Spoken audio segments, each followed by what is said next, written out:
Assalamualaikum. Bismillahirrahmanirrahim. Assalamualaikum warahmatullahi wabarakatuh. Di video pembelajaran kali ini, kita akan membahas bangun ruang sisi lengkung yang kedua, yaitu kerucut. Karena ini materi pertama, jadi siapkan catatan kamu ya. Setelah pelajaran ini, diharapkan siswa dapat menunjukkan contoh bangun kerucut dalam kehidupan sehari-hari, kemudian dapat menunjukkan juga jaring-jaring kerucut, dapat menentukan luas permukaan kerucut, dan yang terakhir dapat menentukan volume kerucut. Nah, kehidupan sehari-hari banyak benda yang bentuknya kerucut. Yang paling umum pasti adalah kon es krim atau kue es krim yang biasa dibeli di supermarket. Kemudian yang lain tuh ada topi ulang tahun, biasanya bentuknya juga kerucut. Kemudian ada icing bag, atau biasanya alat yang dipakai untuk memberi hiasan pada cookies dan bolu. Dan terakhir adalah pohon cemara. Abaikan ininya ya, batangnya ya. Batangnya ini disebut tabung, tapi bagian daun-daunnya ini biasanya bentuknya mirip dengan kerucut.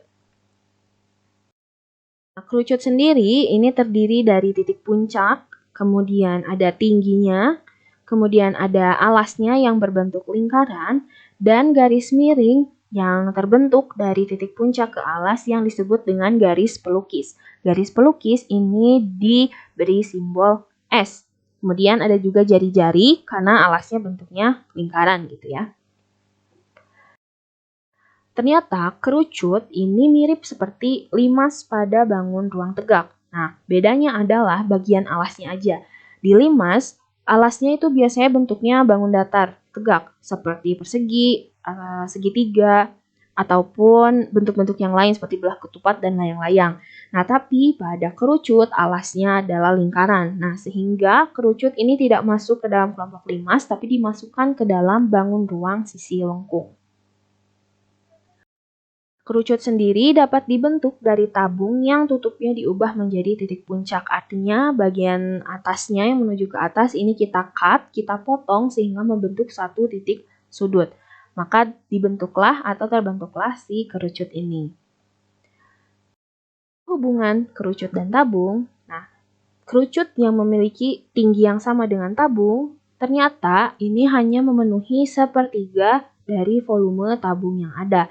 Jadi untuk mengisi satu tabung penuh, kita memerlukan 3 buah kerucut. Nah, seperti yang ada di video ini ya, sudah jelas. Ketika si kerucut kita masukkan ke tabung, ternyata dia hanya bisa memenuhi sepertiga bagian volume tabung. Nah, bagaimana cara menghitung luas permukaan kerucut? Nah, kalau kita buka kerucut ini, jaring-jaringnya bentuknya seperti ini. Bagian atasnya ini seperti potongan pizza dan bagian bawahnya adalah lingkaran. Nah, bagian yang potongan pizza ini bentuknya mirip seperti juring lingkaran. Nah, sehingga luas permukaan kerucut ini terdiri dari luas alas dan luas si selimut atau luas si juring lingkaran. Nah, berarti luas permukaan kerucut dapat dirumuskan menjadi pi kali jari-jari dikali jari-jari yang ditambah garis pelukis. Nah, biasanya garis pelukis ini kita harus mencari sendiri dengan menggunakan bantuan rumus Pitagoras. Karena segitiga yang ada T, R, dan S-nya ini bentuknya mirip dengan segitiga Pitagoras. Nah, contohnya, misalkan diberikan sebuah kerucut yang memiliki jari-jari 30 cm dan garis pelukisnya 50 cm. Nah, tentukan luas permukaan kerucut. Nah, di sini kita tinggal menuliskan rumusnya. Nah, jari-jari dan pelukisnya ini sudah diketahui angkanya berapa, sehingga kita bisa langsung mengganti R dengan 30 dan S dengan 50. Maka luas permukaannya adalah 2400 pi cm persegi.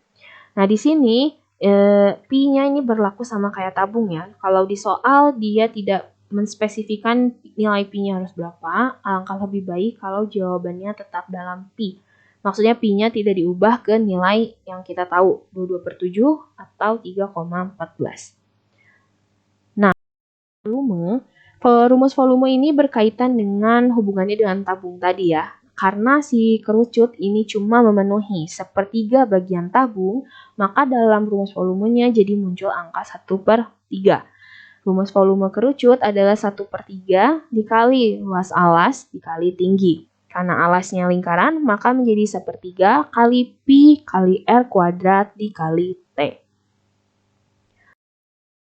Bagaimana contohnya? Misalkan di sini ada kerucut yang tingginya 24 cm dengan jari-jari 7 cm. Berarti berapa volumenya?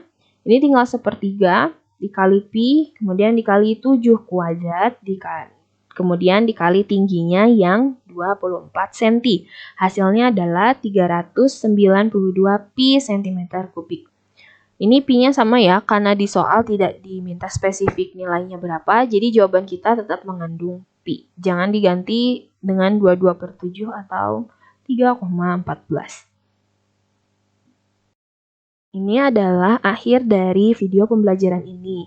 Jika ada pertanyaan, silakan tuliskan di kolom komentar.